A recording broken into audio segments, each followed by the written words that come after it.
Hola, soy Marvin Vélez y este es mi canal, un espacio para profundizar en la palabra de Dios, reflexionar sobre la vida cristiana desde el nuevo pacto y crecer en una fe viva, libre de religiosidad y centrada en Cristo. Bienvenido. Dios me los bendiga a todos.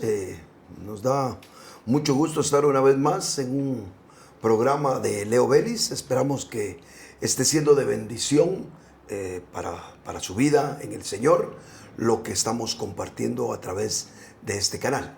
Hoy tengo conmigo a mi hermana Mayra Portillo, que vino para colaborarme, apoyarme, preguntarme y aportar sobre lo que no sabe ella que vamos a hablar, pero vamos a hablar. La idea siempre en este programa es no decirle cuál es el tema a los participantes para que sea más espontáneo, para que brote de nosotros brote de ellos, lo que realmente tienen en su corazón, las perspectivas que tienen de la palabra, etcétera, y que todo sea lo más orgánico y lo más real posible.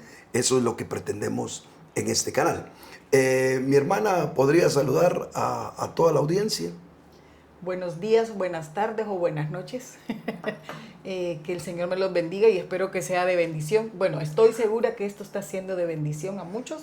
Tenemos testimonio de ello y pues aquí estamos para aportar lo que el Señor nos permita hablar, que no sabemos qué es, se los puedo asegurar, pero confiamos que en el Señor siempre su palabra es viva, orgánica y es como la luz de la aurora, que cada día va en aumento la revelación del Señor. Así que aquí estamos sufriendo con los nervios porque qué feo es no saber, pero qué bonito porque a la vez se aprende siempre. Ok. Bueno. Yo quiero compartir precisamente con todos ustedes algo que muy pocas veces se toca en el mundo cristiano, a raíz de que han habido demasiadas corrientes que han querido como acaparar dicha verdad, dicha realidad y exponerla desde su punto de vista, y se ha convertido muchos temas de la palabra del Señor, capturadas todas esas verdades por algún tipo de escuela o pensamiento cristiano que ha prevalecido a lo largo de muchos años, muchas corrientes teológicas que postulan algo, y como que a todos nos da temor, que pareciera que fuera un sacrilegio pensar diferente a lo que en algún momento dado alguien estudiando la palabra y con el debido respeto tuvo a bien compartir, y que después creo yo que con el tiempo el Señor va dando las oportunidades para que podamos entender la palabra del Señor de mejor manera. Yo creería que en las generaciones que hemos vivido desde el tiempo del resurgimiento de la Reforma hasta nuestros días, cuando se desprendió, y me gusta pensar en ese tiempo porque es el tiempo en el cual la palabra escrita se liberó de las cadenas, del claustro, de la prisión en la que se le tenía a través de la religión católica, y muchos empezaron a tener acceso obviamente a la palabra del Señor y a poderla vislumbrar con lo que ella estaba revelando. Y así surgieron muchos movimientos, lo que conocemos nosotros como el protestantismo, o como usted quiera llamarlo. A mí me gusta más llamarlo el movimiento de la Reforma, cuando surgieron diferentes grupos cristianos que postulaba cada uno de ellos diferentes aspectos de la verdad que el Señor iba revelando. Casualmente, en cada uno de esos movimientos, la tendencia era que había un pleito con los de la revelación nueva, con la revelación antigua, y era muy poco progresivo el conocimiento del Señor. Eso le trajo conflictos grandes a la iglesia y al desarrollo que debió de tener, porque creo yo que todos tenemos que ir creciendo en base a lo que vamos heredando de parte del Señor. Así nacieron muchas escuelas teológicas, muchos pensamientos, y prevaleció en el mundo cristiano el pensamiento arminianista, como le llaman algunos, y el pensamiento calvinista, como le llaman a otro tipo de pensamiento en torno a esto que yo les quiero hablar. Yo quiero compartir con ustedes qué pasa con el cristiano cuando él muere. ¿Qué sucede con el cristiano ante su Señor el día que nos toque comparecer con Él, ya sea después de la muerte o cuando el Señor regrese en el tribunal de Cristo? Lastimosamente para muchos cristianos, este tema se ha ido quedando en el olvido por una sencilla razón. Cada vez que nosotros observamos la Escritura, nos damos cuenta que hay mucha tela que cortar con respecto a este tema y muchas cosas que nos muestra la Escritura con respecto al mismo.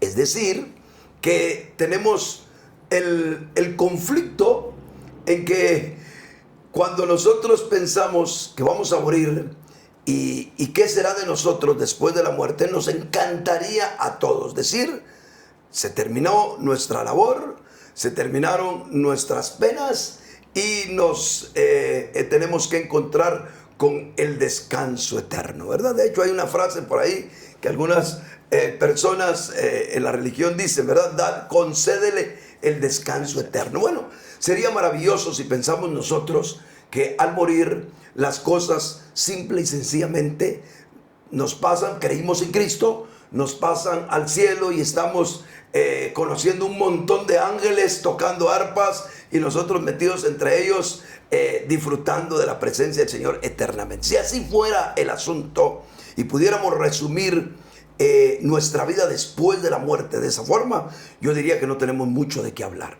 Pero la Biblia, lejos de eso, dice lo contrario completamente y nos da un panorama, especialmente para los que somos hijos, de qué ha de suceder en nosotros el día en que nos toque partir de este mundo y nos encontremos con la realidad más grande existente en el universo, la realidad espiritual.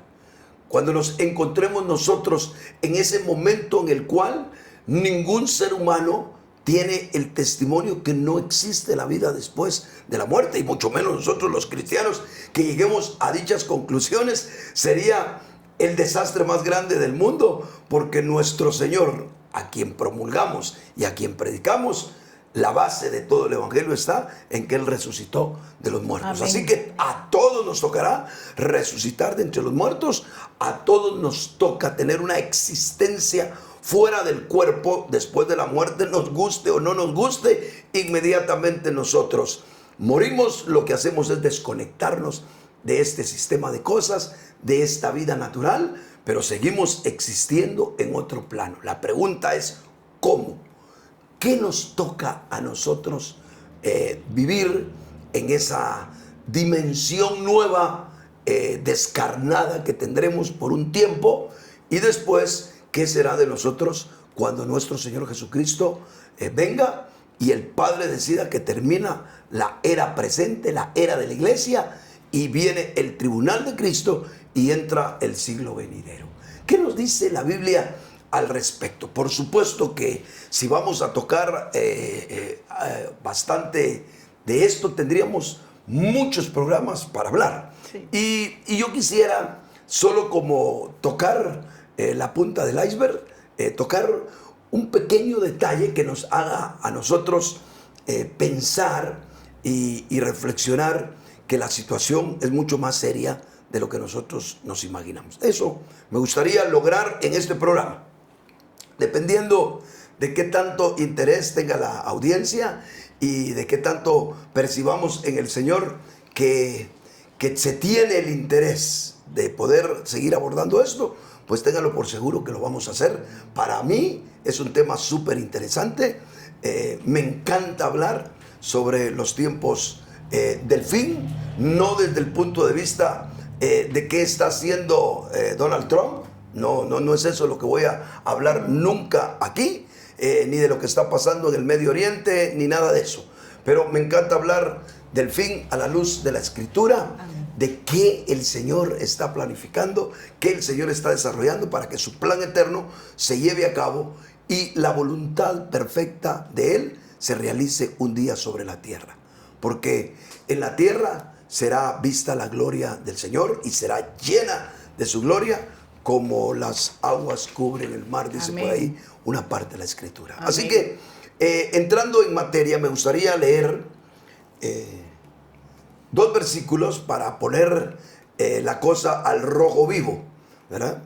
Y quisiera sacudir a todos los que dicen, bueno, a ver cuándo Dios se acuerda de mí. Yo he oído a muchas personas, especialmente los que están sufriendo, los que tienen deudas y lo que menos quieren es pagarlas. Ay, que el Señor se acuerde de mí, así que me olvido de pagar, etcétera, ¿verdad? O aquellas mujeres que tienen un marido que no lo soportan. Ay, Señor, o te lo llevas o me llevas. O te lo mando. O te lo mando, ¿verdad? Bueno, bueno, esa no me la sabía yo, pero no conozco los deseos profundos, ¿verdad? De las esposas. Pero muchas veces pensamos que la vía de escape es precisamente terminar nuestros días aquí en la tierra. De hecho, muchas personas que se quitan la vida piensan que es el camino más rápido para estar tranquilos, pero en la realidad la existencia del ser humano es impresionantemente más real el día que dejamos este cuerpo. Este Amén. cuerpo limita, este cuerpo no expande, este cuerpo limita. Nos limita para ver el mundo espiritual, nos limita en la distancia, nos limita en la percepción, nos limita en muchas cosas. Cuando nosotros estemos sin este cuerpo, veremos nosotros las cosas con una realidad tal que, siendo hijos, nos vamos a asustar y vamos a lamentar posiblemente muchas de las cosas que hicimos estando en el cuerpo. O vamos a sentir la bendición de haber caminado los días de nuestra caminata espiritual con temor y temblor. Bueno, déjenme darle dos citas, dos pasajes, dos versículos. 2 de Corintios capítulo 5 y versículos 9 y 10. Y dice, por lo cual también procuramos, ya presentes o ausentes, serle agradables. Porque es necesario que todos nosotros comparezcamos ante el tribunal de Cristo, para que cada uno reciba conforme a lo que practicó por medio del cuerpo, sea bueno o malo. Es decir, que cuando el Señor Jesucristo venga, va a juzgar no a los inconversos. En el tribunal de Cristo es evidente que se va a juzgar a los que conocen al Señor. Y por eso Pablo dice que todos nosotros, es decir, todos los cristianos, hemos de comparecer ante el tribunal de Cristo. Buscando en otras citas de la Escritura, es evidente que el tribunal de Cristo será cuando el Señor regrese, es decir, al final de la era presente. Para no ponerle demasiados detalles y que nos absorban las cosas minuciosas que quisiéramos ver de todo este desenlace, la era presente en la que estamos nosotros se termina con la venida de nuestro Señor Jesucristo. Y con la venida de nuestro Señor Jesucristo viene el tiempo de juzgar a los hijos. Y por eso la Escritura dice, es necesario que el juicio comience por casa. Entonces lo primero que va a venir el Señor a hacer es arreglar cuenta con los que son suyos. Ahora, esas cuentas que el Señor va a arreglar con nosotros, evidentemente nos muestran en que no todos serán aprobados por el Señor. Entonces aquí vienen las interrogantes que vale la pena que nosotros comentemos un poquitito y que las analicemos a la luz de la Escritura. Si el Señor viene a juzgar a los suyos en el tribunal de Cristo y dice que hemos de recibir conforme a lo que practicamos por medio del cuerpo, es decir, nos van a juzgar lo que hicimos estando en este cuerpo mortal. Cuando estemos con Él, nos van a abrir definitivamente el libro de las obras y van a verificar lo que nosotros, cómo vivimos como hijos de Dios en este cuerpo. Ahora, vamos a ser recompensados por lo bueno que hicimos. Y eso como que a nosotros Eso a nadie no es que no lo conmueva la palabra, a nadie lo sorprende decir, te van a galardonar por lo bueno que hiciste. Pero por alguna razón, como que se nos ha escondido la contraparte. Y nos han también, y nos van a juzgar, y nos van a dar lo que merecemos por lo malo que hicimos. Aquí el pasaje dice claramente, dice, para que cada uno reciba conforme a lo que practicó por medio del cuerpo, sea bueno, será galardones, premios, y ya veremos qué otras cosas tienen que ver con el que nos recompensen por lo bueno. La gran pregunta, porque eso no es muy novedoso para nadie, la gran pregunta es, ¿y qué te harán o qué te darán si practicaste lo malo? Bueno, evidentemente, lo que nos está mostrando este versículo es que el Señor va a tratar de manera independiente a cada uno de sus hijos, es un hecho, y que además de tratarnos independientemente, nos va a dar algo por habernos portado bien. Amén. Pero también nos va a dar algo por habernos portado mal. Entonces, como la línea del pensamiento, y especialmente ahora que se ha secularizado tanto el Evangelio, es decir, lo hemos puesto a unos niveles tan básicos que prácticamente para mucha gente hoy creer en Cristo es casi como decirte, ¿crees tú que existió Cristóbal Colón? Y tú de todo lo que has leído, decir, sí, yo digo que sí existió. Y más o menos así se ha convertido el Evangelio en una especie de creencia casi cultural de Jesús, sin mamar y vivir la esencia del Evangelio. Entonces, pero cuando nosotros nos damos cuenta de esta realidad, vemos que el Señor para nada que está jugando al Evangelio y a la cristiandad con nosotros.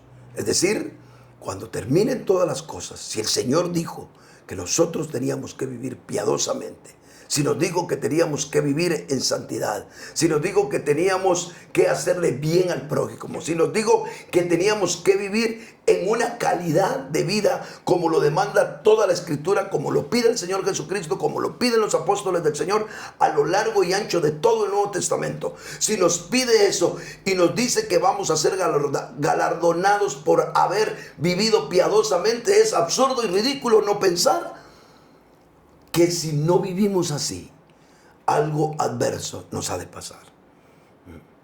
Yo siempre pongo la historia de una persona que me recuerdo que para estimular a sus dos hijos, les digo a principio de años, el que gane el grado, el que sea aprobado en su ciclo escolar de 80 para arriba, le regalo una bicicleta al terminar su ciclo. Y se lo digo a los dos hijos, el papá. Uno de ellos no sacó 80, sacó arriba de 90. Esforzado, hizo de todo el muchacho y se desvelaba y todo. El otro era un gran haragán que pasó el grado así, casi con el favor de la maestra, con 61. Y pasó el grado, ¿verdad?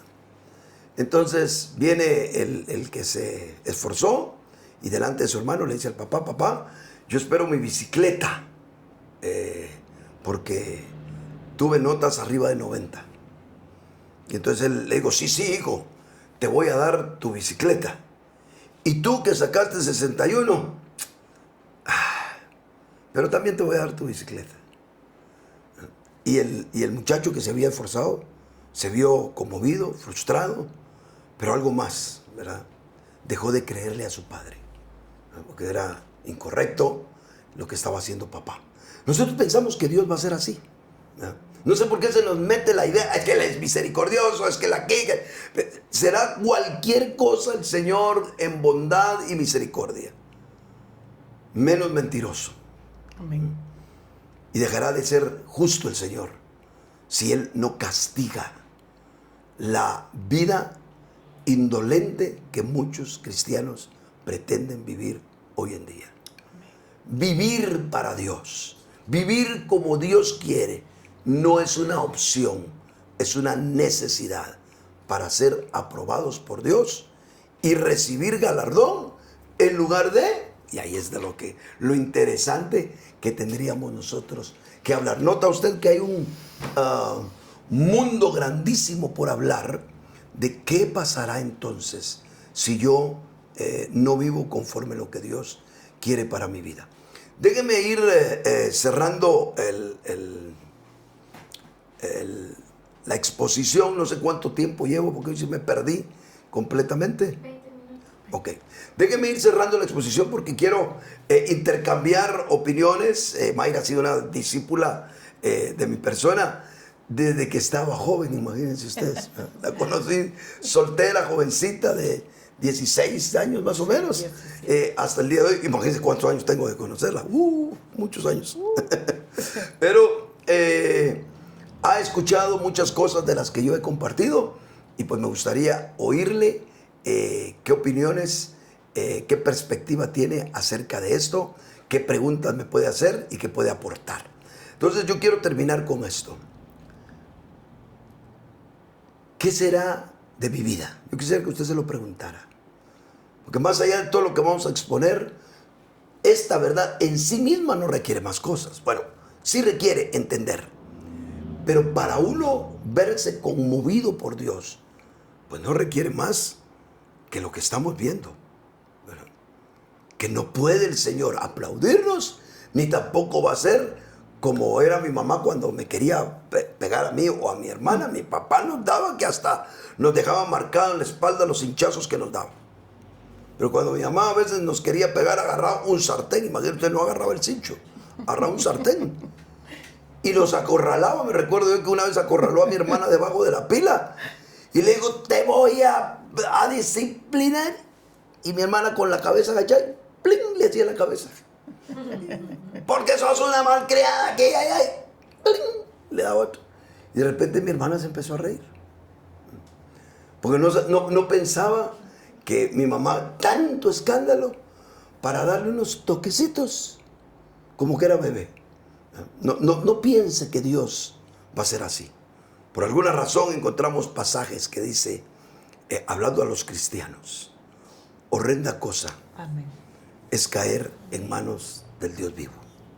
Y por alguna razón que valdría la pena que usted masticara, y tal vez lo dejo yo picado para otros programas como este, encontramos pasajes de nuestro Señor Jesucristo que dijo, si tu ojo derecho te es ocasión de caer, es decir, vives pecando con tu ojo o con tu mano derecha, sería mejor que lo arrancaras o lo cortaras de ti que con todo tu cuerpo completo ser echado al infierno.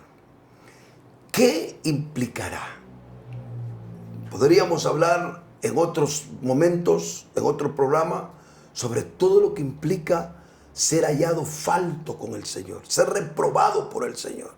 Pero una cosa, independientemente que todos los detalles tú me los creas o no me los creas, una cosa, quédate con toda la seguridad que tendrías que faltarle a la palabra si viviendo una vida miserable como cristiano, el Señor te aplaude y te pone a reinar con Él en el reino venidero. Si eso hace Dios, yo y millones de creyentes podríamos hacerle huelga al Señor, porque por alguna razón muchos hemos entendido que hay que vivir piadosamente.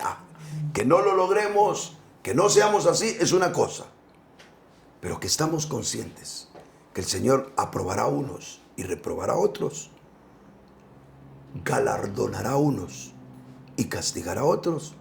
Eso es un hecho innegable bajo todo punto de vista a la luz de la Escritura. Bueno, ya habiendo dicho esto, a ver qué tiene Mayrita por ahí para comentar y platicar. Este es un tema que se pueden derivar muchísimas ramas de ellos, porque podríamos hablar de qué viene después de la muerte, la recompensa y muchas cosas más. Pero el énfasis que creo que el Espíritu le está dando hoy es tener claro que hay un Dios que sí nos va a recompensar dependiendo de lo que hemos hecho. Amén. Y quisiera mencionar en 1 Corintios 15, cuando Pablo habla acerca de los cuerpos, de la forma en que somos, y me gusta que dice en el versículo 41, una es la gloria del sol, otra la gloria de la luna y otra la gloria de las estrellas, pues una estrella es diferente de otra en gloria. Y empieza a hablar que para mí este pasaje tiene mucho que ver con los asuntos de la muerte y la resurrección. Así es. Y de la recompensa. Dice, y el 43 dice, se siembra en deshonra, resucitará en gloria, pero está hablando acerca de nuestra naturaleza. Correcto. Pero al final, en el 58 dice, así pues, hermanos míos amados, después de todo el contexto de lo que habla acerca de la recompensa y de este cuerpo que es necesario, que sea transformado y todo, esto es como esa parte, dice, estad firmes y constantes, creciendo en la obra del Señor siempre, sabiendo que vuestro trabajo en el Señor no es en vano. Entonces, ¿qué está diciendo? Que va a haber una recompensa. En pocas palabras dice, ustedes manténganse haciendo eso, porque ciertamente en lo natural no tenemos la capacidad para dar la medida que el Señor quiere, pero usted mencionaba, sí nos ha dado la gracia para alcanzar esa santidad. ¿Por qué nos dio esa gracia que es Cristo mismo? Amén. Porque Él necesita que caminemos en las obras que Él quiere, porque sí hay una recompensa. Si no, no tiene sentido de decirle, pórtate bien, pero para ello te voy a dar al Hijo, te voy a dar la gracia para que vayas, pero si no la tomas, ojo, tendrás una recompensa. Y están unos versos y historias en la Biblia donde inmediatamente vemos la recompensa, como en el caso de Rico y Lázaro, que nos expresa y dice, el rico vivió, disfrutó, el Lázaro sufrió, pero después de la muerte, si lo podemos así como hablar en un léxico moderno, pero murieron los dos. ¿Qué pasó después de la muerte? Hubo una recompensa. Inmediatamente, ahí, en la historia, ¿verdad? No puedo decir si pasó tanto tiempo, pero murieron los dos, dice la palabra. Y uno se fue a sufrir y el otro se fue al seno de Abraham. Y el uno le pedía auxilio al otro. O sea, sí hay, vos sufriste en la tierra, pero eras un hijo mío, que de alguna forma aceptó tal vez la vida que le tocó vivir a Lázaro, porque no dice que él dice que mendigaba, no dice que se quejaba. Dice la Biblia que él mendigaba y pedía. No dice se quejaba por la vida que tenía. Entonces era un hombre piadoso, porque si no hubiera sido piadoso, no hubiera parado en el seno de Abraham. Entonces hay una recompensa. Y vemos a través del Antiguo y el Nuevo Testamento que hay un Dios que sí castiga y sí recompensa. Podemos hablar de tantos casos, incluso con David, cuando faltó, cuando tomó a la mujer, hizo todo lo que hizo con el esposo, y le dice, ¿te pediste perdón? Te perdono, pero las consecuencias las vas a cosechar.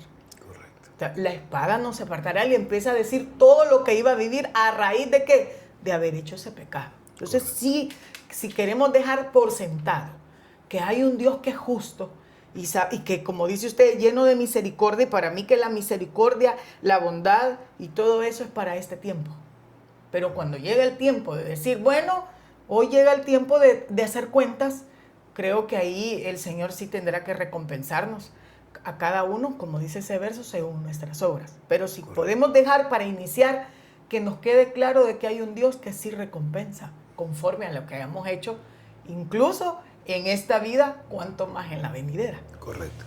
Bueno, de hecho, pensando en lo que hablabas tú del pasaje, lo busqué, el pasaje de Rico y Lázaro, es bien tremendo, porque para muchos este pasaje, para quitarse el peso de decir, híjole, yo no creo que me pase las del rico, ¿verdad? Hay muchos,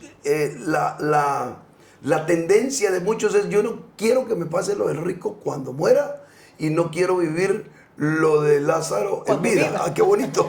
Exacto. O sea, queremos ser Lázaros allá y ricos aquí. Bueno, pero la forma en que muchos evaden este asunto es decir, es que el rico no era creyente. Yo diría que sí, porque le llama padre a Abraham. Y nosotros somos hijos de Abraham por creer. por creer. Entonces, si en este pasaje, para mí el Señor está hablando de dos creyentes. Dos creyentes que al uno, por las cuestiones que vivió, la adversidad que vivió, la pobreza que vivió, lo hizo humillarse al punto que llegó a ser purificada su alma. Y cuando murió, pues lo que tuvo como recompensa es estar en el seno de Abraham. Es decir, que al morir lo juzgaron y lo encontraron digno de entrar a un reposo espiritual. El rico, por su lado, también tuvo oportunidades, porque ojo, tener riquezas no es un problema. No. Convertirnos en ricos, sí. Por eso, en otro pasaje por ahí de la Escritura, el Señor dice, es muy difícil que alguien que tiene riqueza entre en el reino. Pero luego agrega, dice, pero el que es rico, es más fácil que un camello entre por el ojo de una aguja que un rico se salve. Es decir, es imposible. O sea, una cosa es tener riqueza con la cual te podrían servir hasta para encontrar ser hallado fiel con el Señor. Amén. Nosotros no nos hemos puesto a pensar que entre más nos bendice Dios, más oportunidades tenemos de poder encontrar ser hallados fieles con el Amén. Señor en aquel día. Depende de cómo hayas utilizado tus finanzas. Claro, las utilizaste solo para tu sabor y antojo, Amén. para tu vida y hasta para vivir una vida ajena al corazón de Dios, por supuesto.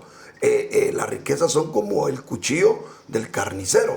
¿No ha visto usted que cuando usted va al mercado a comprar carne, ahí está el carnicero con su gran cuchillón y también con el afilador, y cada vez que va a cortar, él necesita tener bien afilado? Gracias a Dios que las amas de casa no tienen cuchillos tan afilados como el del carnicero, porque yo creo que ya no tendrían dedos, ¿entiendes? Pero el cuchillo del carnicero, entre más afilado está, más útil es y más peligroso es también. Las riquezas son iguales. No podemos nosotros negar que tener las riquezas, que nos abunde el Señor económicamente, nosotros no tengamos un peligro inminente. Es mucho más difícil ser humilde cuando se tiene riquezas que cuando no se tiene, ¿verdad? Aunque habrán los orgullosos pelados, perdónenme que se lo digo así en mi buen lenguaje chapín, ¿verdad? Y como también habrán los orgullosamente ricos, ¿verdad? Pero definitivamente las riquezas, la pobreza de Lázaro fue el medio que Dios ocupó para él ser purificado. Él aceptó los males del Señor, él aceptó los tratos del Señor, él aceptó la cruz, etcétera, etcétera. Y el rico le brindó al Señor otra forma de vida, pero no una forma de vida ajena a que él se perdiera. Lejos de eso, era una forma de vida de verdad. Si a mí me ponen a escoger, pues yo preferiría tener la metodología del rico, ¿verdad? Porque al rico lo pusieron con abundancia, pero para lo único que le sirvió fue para banquetear, disfrutar y los placeres de su carne. Nunca hizo absolutamente nada con su dinero en pos del reino del Señor. Amén. Como él no encontró la ruta para ser aprobado, entonces al morir fue juzgado también. Fue juzgado el pobre Lázaro y fue hallado fiel y entró al seno de Abraham. No por ser pobre, sino por dejarse tratar con la pobreza. No confundamos que ser pobre nos lleva a la aprobación divina, como en algún momento en otra religión muy conocida por nosotros se ha planteado que es la pobreza la que nos lleva ante Dios. Tal No, vez no, quiero Sí. aportar algo ahí. El concepto de riqueza es abundancia de recursos. Entonces es ahí donde podemos decir que Dios no pelea con la riqueza. Al contrario, ¿verdad? Pero el rico, uno de los sinónimos es alguien poderoso. Entonces ahí ya tiene que ver una actitud de la persona que tiene la abundancia de riquezas. Exacto. Es cómo se siente ella con la abundancia de riqueza. Entonces, la riqueza es cuando, si decimos es abundancia de recursos, usted los puede utilizar. Si son recursos, los puede utilizar para el bien, como los puede utilizar para el mal. Exactamente. O los puede utilizar para usted y corromperse. Pero Así cuando es. alguien es rico, está hablando de que es una persona que tiene un alto concepto y que es una persona poderosa. El rico es aquel que ya se enfermó Ya con la se riqueza. enfermó con la riqueza. Pero Exacto. entonces en sí la riqueza no es ningún pecado, No, porque no. al final es un recurso Es un que recurso Dios le da. y un medio por el cual Dios podría aprobarnos. Sí, de hecho hay la parábola Del mayordomo del fiel mayordomo. e infiel, exactamente. Exacto. La parábola del mayordomo infiel nos muestra que lo que le dieron a este rico, que estamos hablando acá con El Lázaro, recurso, digamos. era un recurso. Exacto. No era su maldición, ni que Dios de una vez lo sentenció, no, era un recurso que Dios le había dado para que él encontrara la ruta, y un recurso, honestamente, mucho más bonito que lo que Claro, le tocó que el recurso a Lázaro. de Lázaro. Exactamente. Entonces, aquí viene el punto. Cuando los dos murieron, fueron juzgados y fueron enviados a lugares distintos. Y entonces está en el versículo 25, Lucas 16, 25. Bueno, leamos desde el 23. Y alzando los ojos en el Hades, estando en tormentos, ve a Abraham desde lejos y a Lázaro en su regazo. Y gritando dijo: Padre Abraham, ten misericordia de mí, y envía a Lázaro para que moje la punta de su dedo en agua y refresque mi lengua, porque estoy atormentado en esta llama. Pero Abraham dijo: Hijo, recuerda que recibiste tus bienes en tu vida, y Lázaro asimismo los males, pero ahora es consolado aquí y tú atormentado. Es decir, que entonces nosotros sí, como hijos, podemos tener una especie de castigo.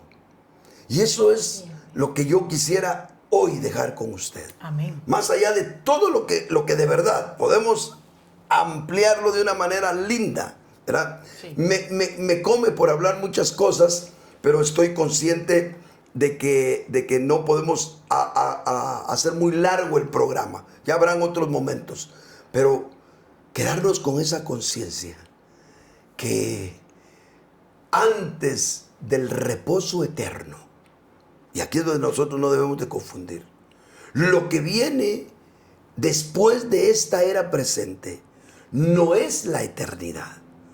Porque solo el hecho de que nosotros sepamos que viene un reino milenial, o el reino de los 1000 años, quiere decir que tiene inicio y tiene fin. Amén. Entonces, la era venidera, el reino milenial, o como usted lo quiera concebir, lo que viene después de la era presente, no es el tiempo eterno. Es un tiempo de restitución, un tiempo de reivindicación para el Hijo y un tiempo de coronación, no solo para el Rey de Reyes y Señor de Señores, porque es lo que el Padre va a mostrar a todos los universos, lo que se merece Jesús. El que fue Cordero y el León de la tribu de Judá que venció, le van a dar los reinos de este mundo. Ese es ese reino de los cielos. Va a ser compartido con todos los que han vencido, es decir, con todos los que han muerto a la manera de Jesús, entregando su vida para la gloria del Padre. Esos vencedores, que no son todos los cristianos, van a compartir esa era venidera y a gobernar con Cristo. Los otros creyentes que no dieron esa medida, de esos estamos hablando, que de alguna manera van a pagar con algún tipo de castigo el no haber sido fieles y no haber creído que vale la pena consagrarnos y santificarnos en el Espíritu para el Señor. Así que si alguien dice: pero hermano, yo soy creyente y yo tengo derecho y por gracia tengo la vida eterna. Perfecto. En esa no estamos, con esa no estamos peleando. Pero usted, queridísimo hermano, después de muerto, le guste o no, entrará a la esfera entre la muerte y la resurrección, que es algo de lo que está planteando estas palabras de Cristo con el rico y Lázaro. Después vendrá el Señor y entrará inevitablemente a la era venidera, al siglo venidero, a los 1000 años, en los cuales Cristo reinará, pero si usted lo mereció, reinará con Él, y si no lo mereció, tendrá que recibir una disciplina en ese tiempo, para después de ello entrar a la eternidad. Ahí sí, donde usted por gracia estará con Dios por los siglos de los siglos. Amén. Pero esa pequeña gran confusión o ese cerrar de los ojos para no ver esa realidad nos hace a muchos no vivir, evadir la forma de vida que Dios quiere para nosotros. Amén.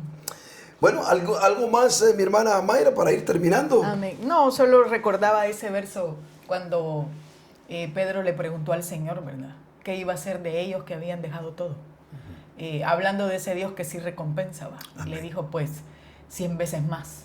Y la era venidera, la eternidad. Amén. Entonces sí hay un Dios que recompensa. Sí. Y que vale la pena, creo yo, apartarse. Sí. No creo, cambio esa palabra. Estoy segura que vale la pena servirle al Señor y cada día dedicarnos a Él, porque es un Dios justo. Y en eso nos paramos. Amén. En su justicia y en saber que Él sabe recompensar a cada uno. Amén. Para terminar, hay un proyecto que tiene mi hermana Mayra, hermana Lidia y otras hermanas más de la comunidad de iglesias que yo coordino, que me gustaría que Mayra en breves minutos les comente al respecto y por favor apoyemos eso, porque ellos están precisamente haciendo eso para apoyar la verdad del Señor en todos los lugares donde hayan personas que están hablando constantemente de Cristo a través de las redes sociales. Amén. Bueno, es un nexo, podría decirse. Quizás nació a raíz de la necesidad de que esta palabra sea dispensada por todas partes, y se trata de apoyar primeramente el canal Leo Vélez, este canal, para que pueda distribuirse la palabra. Así que los invitamos a que den like. El propósito es un club, se llama Servidores de la Verdad, y nos dedicamos a que esta verdad sea expandida por todas partes, compartiendo con nuestros amigos, dando like, reproduciendo la palabra que se da acá, y que cada vez es una gran bendición. Hay muchos hermanos, ya no son solo hermanas, le digo, ya se agregaron hermanos que también están con nosotros en este proyecto, apoyando y compartiendo con sus seres queridos, con los amigos y con todo el que se le cruce por el camino. Nuestra misión no es hacer crecer el canal para monetizar, aunque si viene, bendito Dios, porque ya vimos que las riquezas no son ningún pecado. Las vamos a ocupar, las vamos a reciclar siempre para la obra del Señor. Así es que nuestra meta es llegar a 1000 suscriptores para que se puedan desbloquear todas las herramientas que esta aplicación tiene, YouTube. Y esa es nuestra misión, pero a la vez abrimos una página del club, eso sí tiene que ver con el club, donde vamos a apoyar no solamente a Leo Vélez, sino a otros hermanos que puedan surgir con un contenido parecido a esto, e incluso vamos a hacer nuestro propio contenido, siempre teniendo que ver con el reino, con la palabra y con bendecir al cuerpo de Cristo. Amén. En todas partes del mundo. Amén. Si no proyectamos ni estamos interesados en que usted siga una denominación y menos a un hombre, sino correcto, en que esta palabra, que es orgánica, viva y eficaz, que es Cristo mismo, sea dispensado a través de nosotros como instrumentos. Amén. Y que pueda llegar más allá de lo que ya estamos llegando. Así que los invito a formar parte de este club. Estén pendientes de la página en Facebook, se llama Club Servidores de la Verdad Orgánica. Y vamos a tener ahí unos pequeños programas de oración, entrevistas y muchas cosas más que el Señor nos permita hacer, con el fin de que esto sea expandido y que la tierra se llene de la gloria del Señor, como las aguas cubren la mar. Amén. Amén. Gloria sea el nombre del Señor. Muchas gracias por estar con nosotros. Por favor, no se olvide de dar un like y de, si le ha sido de bendición, compártalo con sus amigos y con muchas personas que usted tenga a la mano para que la palabra del Señor corra y sea glorificada. Dios le bendiga.